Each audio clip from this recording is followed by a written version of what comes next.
Today on Animal Fact Files, we're talking about rear-fanged snakes. We have other striking videos, don't forget to subscribe. When we think of snakes striking at a foe to inject a deadly stream of venom, many of us consider the hollow, needle-like front fangs of cottonmouths and mambas. This, however, is not the only means by which snakes are able to deliver a lethal bite. Rear-fanged snakes are classified in the family of typical snakes, though they aren't necessarily related to one another besides belonging to the same family. Rear-fanged snakes have up to 3 longer teeth closer towards the rear of their mouth that are used in envenomation. Unlike the hollow fangs found in other snakes like rattlesnakes, the fangs in rear-fanged snakes are solid. Rear-fanged snake fangs may also come with grooves that can help with slicing into a prey item and delivering a toxic bite. It's debated whether all rear-fanged snakes actually produce venom or just a toxic substance similar to venom. But for simplicity's sake, we will refer to the toxic substance produced by rear-fanged snakes as venom.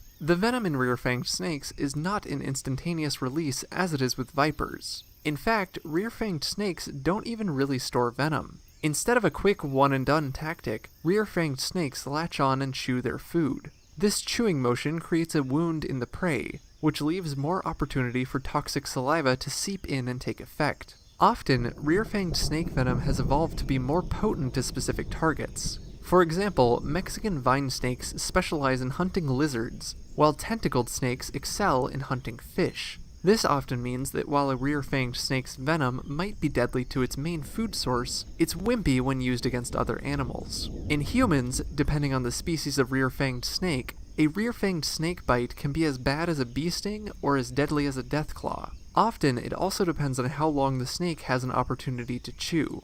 Some of the most well-known and dangerous rear-fanged snakes are boomslangs. These snakes have actually caused fatalities in humans.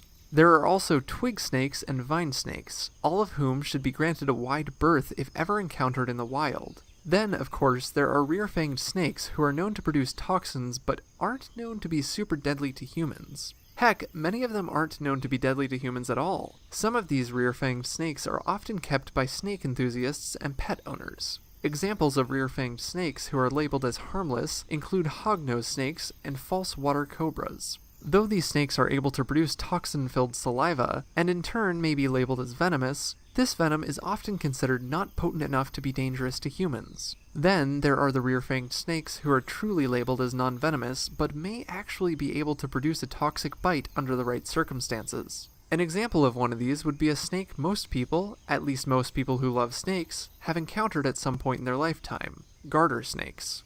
Sure, there's no evidence that a garter snake can produce a toxic bite strong enough to kill a human, but they may use that toxin to subdue their prey. And making the statement that garter snakes may produce toxin doesn't mean we're condemning garter snakes or any other rear-fanged snakes either. We think snakes are awesome, including the not-so-deadly ones like garter snakes and hognoses, as well as the deadly ones, like boomslangs and vine snakes. There's still a lot to be learned about rear-fanged snakes and how they produce and discharge their venom.